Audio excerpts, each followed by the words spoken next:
Morning students. आज मैं UP board class 8 के बच्चों के लिए विज्ञान विषय से इकाई 2 मानव निर्मित वस्तुओं का फर्स्ट पार्ट लेकर आई हूँ। तो चलिए बच्चों शुरू करते हैं। इस चैप्टर में हम निम्नलिखित टॉपिक पढ़ेंगे। नंबर 1 है मानव निर्मित वस्तुओं की उपयोगिता। नंबर 2 है संश्लेषित रेशे। नंबर नेक्स्ट है प्लास्टिक के प्रकार, गुण एवं उपयोग।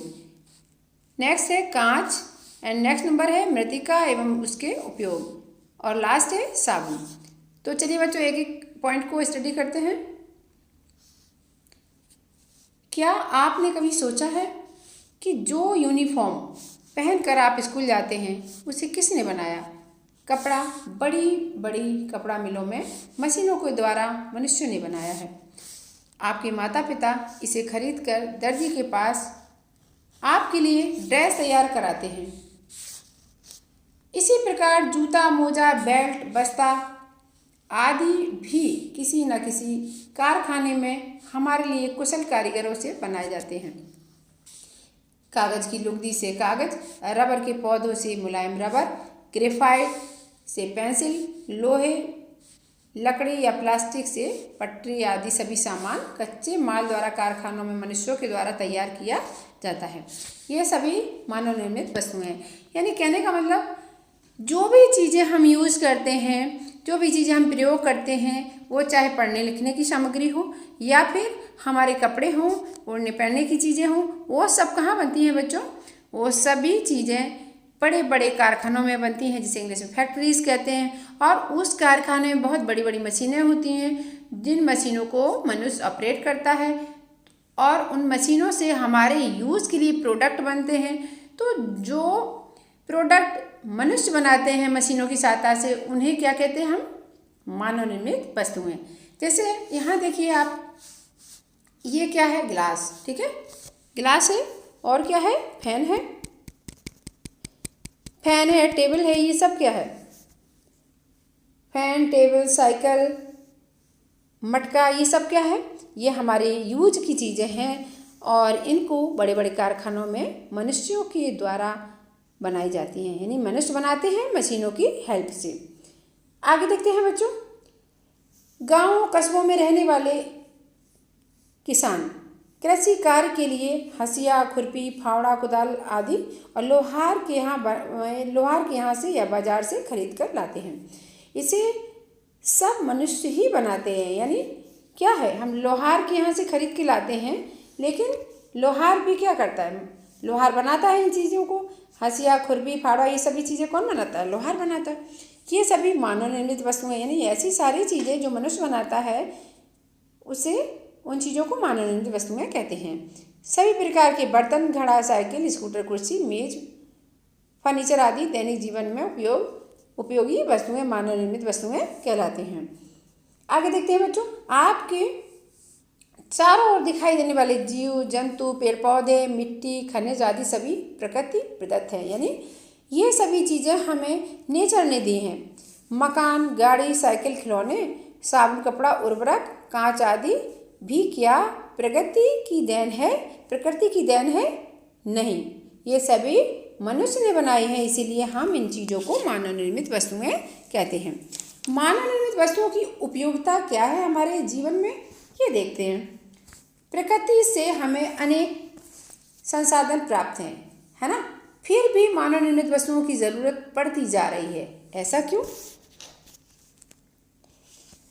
ऐसा इसलिए है कि देखिए, आदिकाल यानी बहुत पहले के समय में क्या था? मनुष्य की ज़रूरतें जो है सीमित थी, लिमिटेड थी। उनका जीवन सरल था और प्राकृतिक स्रोतों पर निर्भर था, ठीक है।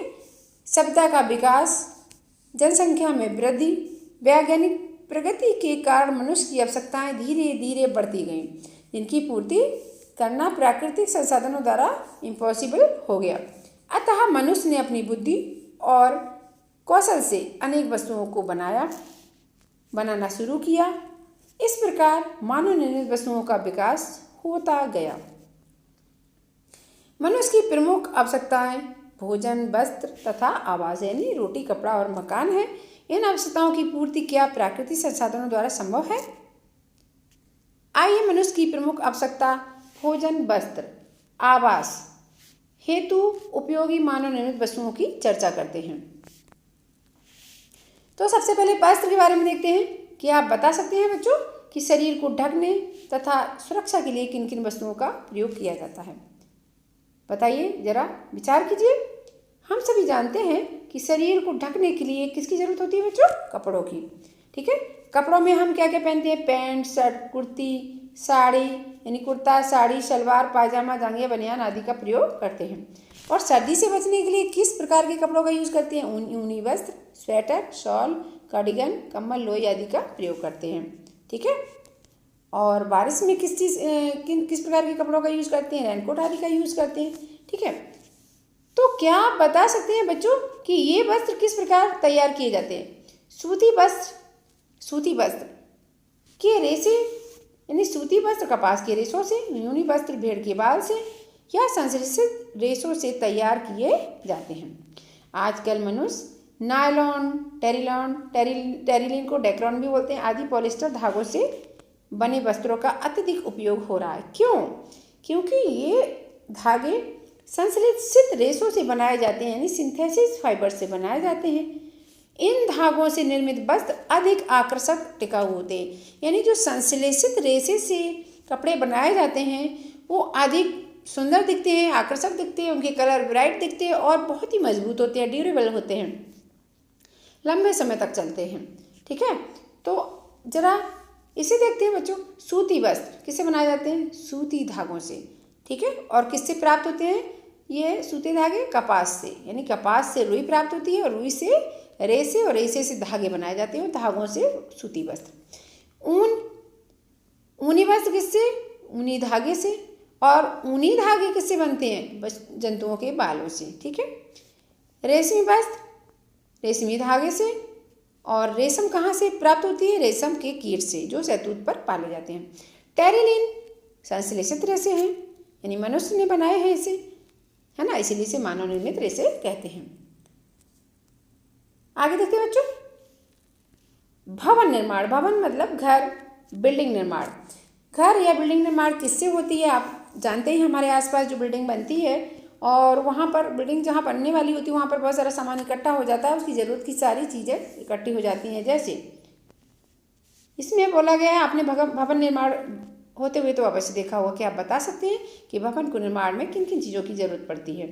भवन निर्माण में सबसे प्राइमरी जो थिंग है वो है ईंट है, पत्थर है, लोहे के गर्डर हैं, सरिया, सीमेंट, मोरन, बालू और मिट्टी का उपयोग भी किया जाता है। इसमें से ईंट, सरिया, गर्डर, सीमेंट मानव निर्मित वस्तुएं हैं। ठीक है, ये मनुष्य ने बनाई हैं क्योंकि सीमेंट की फैक्ट्रीज में बनते हैं। सलिए हैं, लोहे से फैक्ट्री में बनते हैं, सलिए का आकार दिया जाता है उन्हें, है ना। और गर्डर भी आयरन से, आयरन को मेल्ट करके वो गर्डर बनाए जाते हैं। सीमेंट दीवार की जुड़ाई, प्लास्टर, स्लैब, फर्श आदि बनाने के पश्चात कुछ दिनों तक लगातार पानी का छिड़काव उनकी मजबूती के लिए किया जाता है। यानी फर्श आदि बनाने के बाद या दीवार की जुड़ाई करने के बाद लगभग 1 सप्ताह तक उस दीवार या फर्श की तराई या पानी दिया जाता है। ठीक है, कुछ और भी जाना है यानी एक्स्ट्रा नॉलेज। पानी की लगातार छिड़काव करने से सीमेंट में आखिरकार क्वेश्चन ये है बच्चों कि फर्श बनाने के बाद या छत का फर्श बनाने के बाद या सीमेंट की या दीवार की सीमेंट से दीवार बनाने के बाद उसमें कम से कम 1 हफ्ता के लिए पानी क्यों दिया जाता है? पानी देना क्यों ज़रूरी होता है? तो उसको हम समझते हैं। होता क्या है, पानी की लगातार छिड़काव करने से सीमेंट में सुई के समान यानी क्रिस्टल बन जाते हैं। सुई के समान रवे या क्रिस्टल बनते हैं। ये क्रिस्टल आपस में गुथकर क्या करते हैं? सीमेंट को और मजबूत और कठोर बनाते हैं। इस क्रिया को पूरा होने में लगभग 1 सप्ताह यानी 7, 8 या 9, 10 दिन लग जाते हैं। ठीक है, इस कारण मकान तथा इमारतों को बनाने के पश्चात लगभग 1 सप्ताह तक पानी का छिड़काव आवश्यक हो जाता है, ज़रूरी हो जाता है। यदि ऐसा न किया जाए तो ये रासायनिक क्रिया पूरी न होने के कारण मकान की जो दीवारें हैं और फर्श है वो क्या हो जाएंगे? कमज़ोर हो जाएंगे, है ना। पानी छिड़कने का एक अत्यंत लाभ यह भी होता है कि दीवार या फर्श की बाहरी सतह पहले सूखती है। ठीक है, और भीतरी सतह बाद में। यदि ऐसा ना हो तो क्या होता है? भीतरी सतह के सूखने से बनी जलवाष्प बाहर निकलने के प्रयास से सूख चुकी बाहरी सतह में दरार बना देती है या उत्पन्न कर देती है। तो बच्चों आप समझे, फर्श या सीमेंट से जो दीवार की चुनाई कराई जाती है, चिनाई की करवाई जाती है, उसके बाद में लगभग 1 सप्ताह तक पानी क्यों देना ज़रूरी होता है, यही कारण है। ठीक है बच्चों।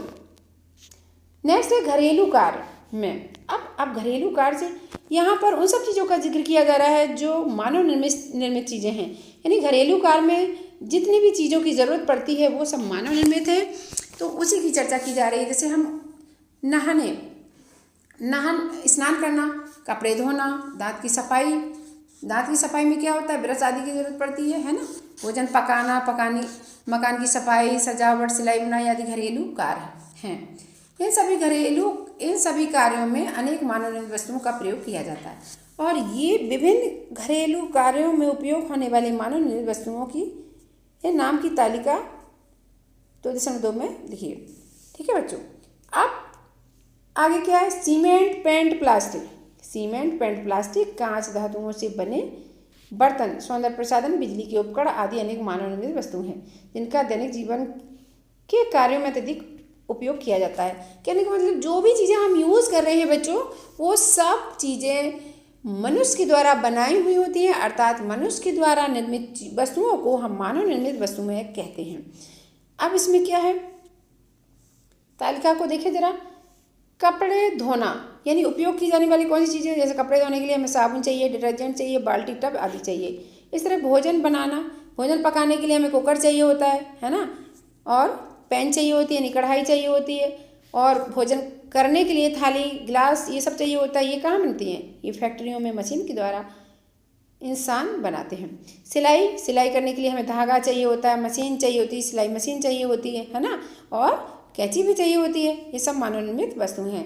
सजावट के लिए गुलदस्ते चाहिए होती है ना, और तरह तरह की चीज़ें चाहिए होती हैं। कई बार पोस्टर चाहिए, सीनरी चाहिए होती है, तो ये मानव निर्मित वस्तु हैं।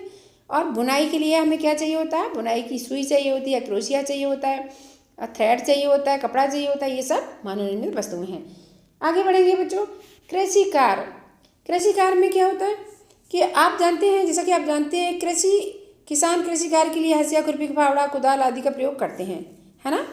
और खेत जोतने के लिए, फसल काटने, सिंचाई करने, मड़ाई करने आदि के लिए कृषि कार्यों में मानव निर्मित वस्तुओं का प्रयोग किया जाता है। ये सभी बच्चे जानते हैं, हमारे आसपास खेत होते हैं और सभी किसान इन चीज़ों का यूज़ करते हैं। तो ये चीज़ें जो हैं, बहुत सारी चीज़ें इनमें से कहाँ बनती है, फैक्ट्री से बनती है। और कुछ चीज़ें जो है लोहार बना लेते हैं, जैसे खुरपी, हंसिया, ये क्या है, ये लोहार बना लेते हैं।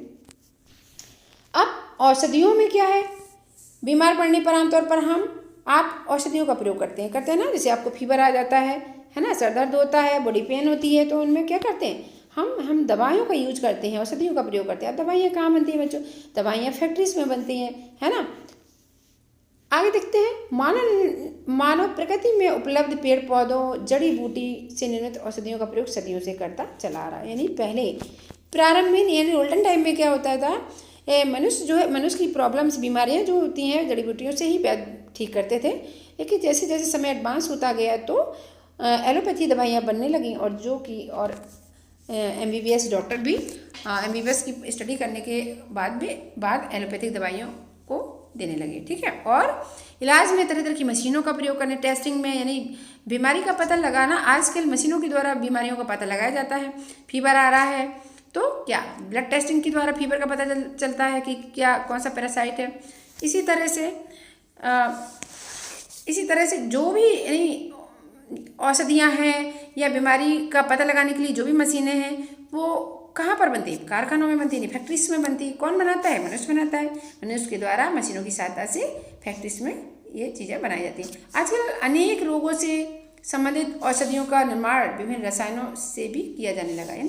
असाध रोग जैसे TB है, तपेदिक कहते हैं, हैजा, निमोनिया, म्यादी बुखार आदि रोगों की भी एंटीबायोटिक यानी जैव प्रतिरोधी दवाएं आज के युग में निर्मित कर ली गई।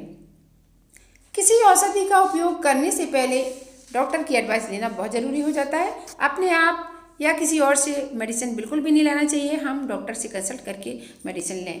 परामर्श के बिना कोई भी दवा का प्रयोग नहीं करना चाहिए, क्योंकि बिना परामर्श के दवा लेना हानिकारक सिद्ध हो सकती है। अब संश्लेषित रेशे अभी तक प्राकृतिक रेशों का जिक्र किया। अब संश्लेषित रेशों के बारे में हम पढ़ेंगे बच्चों। संश्लेषित मतलब बनाए हुए, यानी ऐसे रेशे जो मनुष्य ने बनाए हैं और उन रेशों से बनाए हुए कपड़ों को संश्लेषित कपड़े कहते हैं। ठीक है, तो संश्लेषित रेशे के बारे में हम जानेंगे। नायलॉन, पॉलिस्टर, डेक्रॉन, रेयॉन आदि मानव निर्मित रेशे हैं, यानी मनुष्य के द्वारा बनाए हुए रेशे हैं। इस प्रकार के रेशों को संश्लेषित रेशे कहते हैं। यानी रेशे कितने प्रकार के होते हैं बच्चे? 2 प्रकार के। नंबर 1 प्राकृतिक रेशे, दूसरा संश्लेषित रेशे। प्राकृतिक रेशों में आपके आ जा रहे हैं, कॉटन आ जा रहा है, रेशम आ जा रहा है, और क्या आ जा रहा है? आपका ऊन आ रहा है ना। तो ये सब प्राकृतिक रेशे हो गए। संश्लेषित रेशे में नायलॉन, पॉलिस्टर, डेक्रॉन, रेयॉन आदि। संश्लेषित रेशे क्या है? उच्च जड़भार वाले बहुलक यौगिक है। सूती, रेशमी, नायलॉन, पॉलिस्टर, टेरिलिन आदि धागों से बने वस्त्रों को देखें, अवलोकन करें। तो अवलोकन करने पर क्या होगा बच्चों? नायलॉन, पॉलिस्टर, टेरिलिन आदि से बने वस्त्र सूती वस्त्रों की अपेक्षा अधिक सुंदर लगते हैं, सुंदर देखने में आकर्षक लगते हैं। इन्हें आप क्या करेंगे? हम यानी संश्लेषित रेशों से बने कपड़ों को और कॉटन से बने कपड़ों को फाड़ेंगे। तो फाड़ने में क्या होता है? कॉटन के कपड़े इजीली फट जाते हैं। ठीक है, इसी प्रकार से जबकि नायलॉन, पॉलिस्टर, टेरिलिन रेशों से बने कपड़ों को हाथ से फाड़ना बहुत मुश्किल हो जाता है, ये अधिक मजबूत होते हैं। इससे पता चलता है कि संश्लेषित रेशे से बने कपड़े अधिक मजबूत, टिकाऊ होते हैं और इनके कलर बहुत ब्राइट रहते हैं और ऑल टाइम। ठीक है, इस प्रकार इन वस्त्रों को पानी में भिगोने पर पाएंगे, यानी संश्लेषित रेशों से बने वस्त्रों को और प्राकृतिक रेशों से बने वस्त्रों को, यानी कॉटन से बने वस्त्रों को अगर हम भिगोएंगे तो क्या होगा? कौन से वस्त्र पहले सूखेंगे? संश्लेषित रेशों से बने कपड़े पहले सूखेंगे। ठीक है बच्चों, आगे देखते हैं प्लास्टिक। अब हम प्लास्टिक के बारे में स्टडी करेंगे। बहुत ही इंटरेस्टिंग टॉपिक है बच्चों, जरा ध्यान से पढ़िएगा। तो हम जानते हैं कि दैनिक जीवन में हम बहुत सारी चीज़ों का यूज़ करते हैं जो प्लास्टिक की बनी होती हैं। ठीक है, जैसे बाल्टी है, मग, दांत साफ करने का ब्रश है ना, प्लास्टिक की बनी होती है। इसके अलावा बहुत सारे खिलौने भी होते हैं। आप तो ये समझते हैं कि प्लास्टिक का बहुत यूज है हमारे लाइफ में। अब क्वेश्चन ये है कि प्लास्टिक क्या है? बहुत सी चीज़ें आप सिर्फ उनको उपयोग करते हैं, लेकिन आप ये नहीं जानते आप किससे बनी होती है, ये क्या चीज़ है, ये कुछ नहीं जानते हैं। तो हम स्टडी के माध्यम से जान सकते हैं बच्चों। तो प्लास्टिक क्या है? रासायनिक रूप से असंतृप्त हाइड्रोकार्बन में जो हाइड्रोजन कार्बन से मिलकर बने होते हैं, ऐसे यौगिक को हम क्या कहते हैं? हाइड्रोकार्बन। जैसे एथिलीन, एसिटिलीन, ठीक है, और उनकी व्युत्पन्न आदि के उच्च जड़भार के बहुलक प्लास्टिक पदार्थ होते हैं। ये हो गई प्लास्टिक की डेफिनेशन। ठीक है बच्चों, प्लास्टिक की डेफिनेशन ये हो गई है आपकी। यहाँ से यहाँ तक रहेगा। प्लास्टिक क्या है? ये क्वेश्चन है। रासायनिक रूप से असंतृप्त हाइड्रोकार्बन जैसे एथिलीन, एसिटिलीन या उनकी व्युत्पन्न आदि के उच्च जड़भार के बहुलक प्लास्टिक पदार्थ होते हैं। अब प्लास्टिक पदार्थ के एग्जाम्पल है, जैसे बेक्लाइट है, पॉलीथीन है, ठीक है, और क्या है? बेक्लाइट, पॉलीथीन, टेफ्लॉन, पॉलीविनाइल क्लोराइड आदि प्लास्टिक पदार्थों के एग्जाम्पल्स हैं। इन सभी प्लास्टिक के सामानों में आपको क्या भिन्नता दिखाई देती है, यानी क्या अंतर दिखाई देता है? कुछ प्लास्टिक की वस्तुओं को गर्म करने पर वो आसानी से पिघल जाती हैं, ये है ना, जबकि कुछ पर ऊष्मा का प्रभाव कम पड़ता है। ऐसी जैसी प्लास्टिक की वस्तुएं, जैसे प्लास्टिक की बाल्टी ऊष्मा पाने पर पिघलने लगती है। आप देखिए कि जो इमर्सन रॉड होती है उससे जब हम पानी गर्म करते हैं प्लास्टिक की बकेट में, तो ज़्यादा गर्म होने पर वो सॉफ्ट हो जाती है बाल्टी। ठीक है, उसी तरह से अगर हम पन्नी को पिघलाते हैं तो वो भी पिघल जाती है, थैली को। जबकि कुकर का हैंडल कुकर तो सभी के घर में यूज होता है, और कुकर का पूरा पार्ट, लगभग मोस्टली पार्ट बना होता है एल्यूमिनियम का, और जो हैंडल भी एल्यूमिनियम का होता है, लेकिन उसके ऊपर ब्लैक कलर का कवरिंग भी होती है हैंडल में, जिसको पकड़कर हम उसको एक जगह से दूसरी जगह रखते हैं। ठीक है बच्चों, तो कुकर का हैंडल जो है वो नहीं पिघलता है, आसानी से नहीं पिघलता, क्योंकि आप देखते हैं कि जब भी कुकर में दाल पकाते हैं, गैस पर रखते हैं, तो अच्छा खासा टेम्परेचर होता है, पूरा कुकर गर्म हो जाता है, लेकिन वो हैंडल गर्म नहीं होता है, जो ब्लैक कलर का होता है वो नहीं गर्म होता है। प्लास्टिक की कठोरता एवं गलनांक के आधार पर प्लास्टिक को कितने भाग में बांटा गया बच्चों? 2 भागों में। नंबर 1 है थर्मोप्लास्टिक, ठीक है, और नंबर 2 है थर्मोसेटिंग। ये 2 प्रकार के प्लास्टिक हैं, उनकी गलनांक के आधार पर, ठीक है, और कठोरता के आधार पर 2 भागों में डिवाइड कर लिया गया। तो थर्मोप्लास्टिक मतलब ऐसे प्लास्टिक जिनको गर्म करने पर मुलायम हो जाते हैं और ठंडा करने पर कड़क हो जाते हैं, कठोर हो जाते हैं। कहने का इसमें मेन प्रॉपर्टी ये है कि ऐसे प्लास्टिक जिनको गर्म करने पर मुलायम हो जाते हैं और ठंडा करने पर कड़क हो जाते हैं, बट इन प्लास्टिक को दोबारा रिसाइकल करके हम दूसरी चीज़ें बना सकते हैं। ऐसे प्लास्टिक को थर्मोप्लास्टिक कहते हैं। उदाहरण के लिए है जैसे कि पॉलीथीन, थैलियाँ है ना, थैलियाँ जो हम सब्जी में और खाने की सामग्री में यूज करते हैं, थैली, पॉलीथीन, पॉलीविनाइल क्लोराइड, पीवीसी आदि थर्मोप्लास्टिक के अच्छे उदाहरण हैं। तो पीवीसी क्या है, जैसे हमारे घर में नल के पाइप होते हैं ना, नल के पाइप, वाटर सप्लाई के जो पाइप होते हैं वो पीवीसी के बने होते हैं, पॉलीविनाइल क्लोराइड के। ठीक है बच्चों, तो इसमें भी यही बोला है कि इस प्रकार के प्लास्टिक को क्या करते हैं, गर्म करने पर तो मुलायम हो जाते हैं और ठंडा करेंगे तो वैसे भी वो ठंडा करने पर कड़क हो जाते हैं, है ना। और लेकिन इनको बार बार इनको रिसाइकिल द्वारा दूसरी चीज़ें बनाई जा सकती हैं सांचे में डाल करके। अब हम इसको देखेंगे थर्मोसेटिंग। थर्मोसेटिंग मतलब एक बार गर्म करो, गर्म करने पर क्या होता है, मुलायम, तथा ठंडा करने पर कठोर खुरदरे हो जाते हैं, लेकिन इनको रिसाइकिल नहीं किया जा सकता, यानी हम इनसे दूसरी चीज़ें नहीं बना सकते बच्चों। ठीक है, अब थर्मोसेटिंग मतलब थर्मोसेट हो गए, ऐसे प्लास्टिक जो सेट हो गए उनसे दोबारा कुछ भी नहीं बनाया जा सकता, उन्हें थर्मोसेटिंग प्लास्टिक कहते हैं।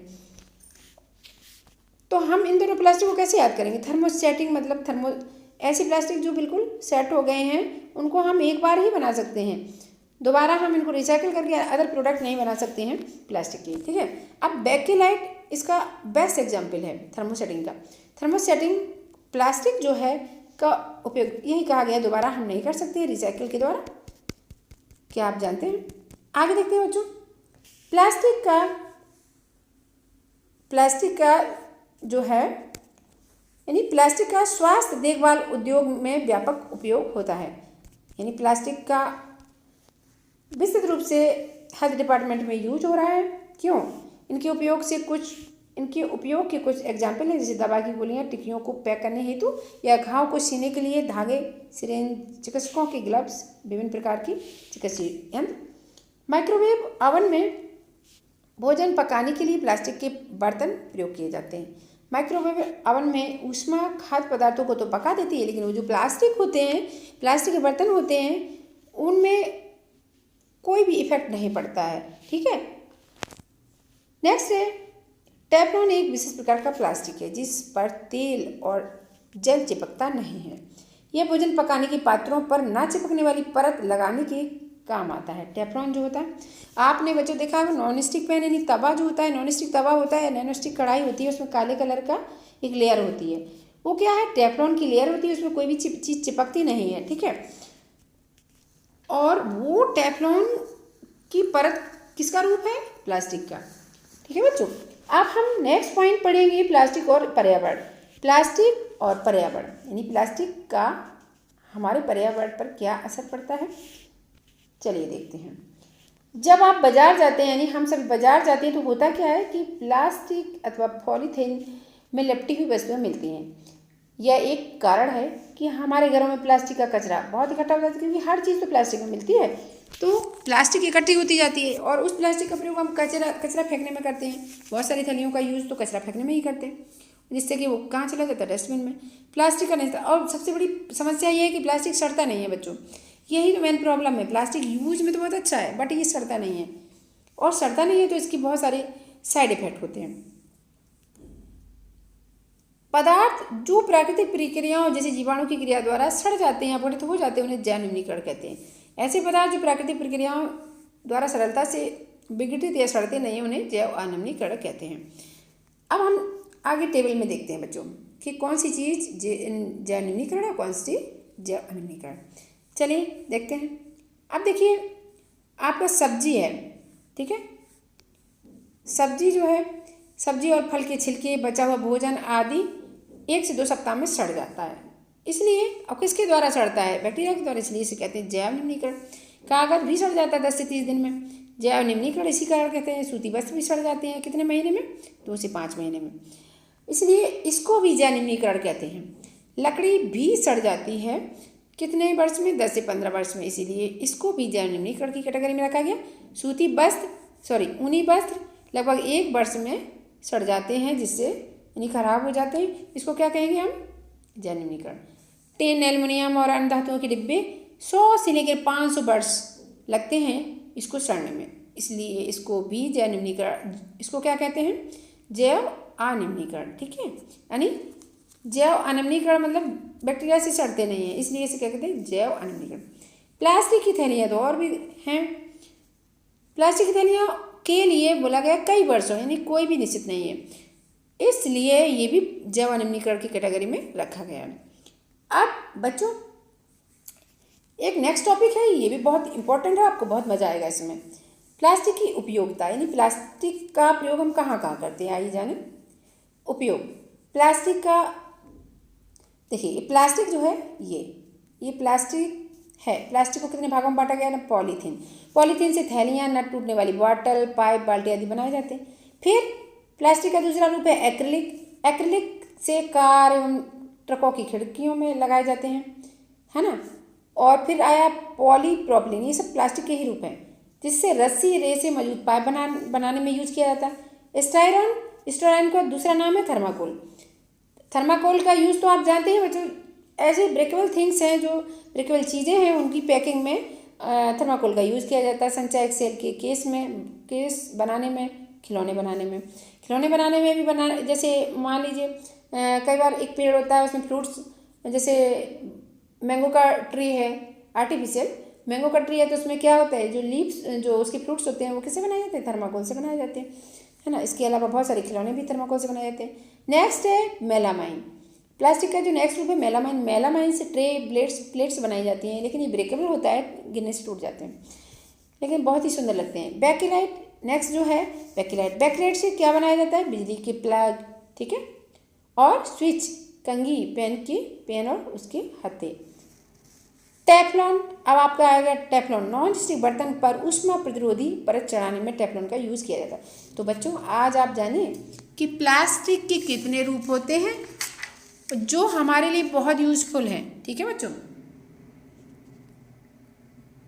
तो आज बस इतना ही, इस वीडियो में इतना ही। आई होप आपको हर एक टॉपिक अच्छे समझ में आए होंगे। तो बच्चों आप अगर हमारे चैनल पर नए हैं तो चैनल को तो सब्सक्राइब कर ही लें, और वीडियो को लाइक कमेंट अवश्य करें, जिससे हमें पता चले कि हमारा वीडियो कैसा है, बच्चों को समझ में आ रहा है या नहीं आ रहा है समझ में। इसमें कुछ मिलता नहीं है, बट ये है हमें मुझे थोड़ा सा मोटिवेशन मिलता है, जो वो मोटिवेशन वीडियो को अच्छा बनाने में काम आता है। ओके बच्चों, बाय, टेक केयर।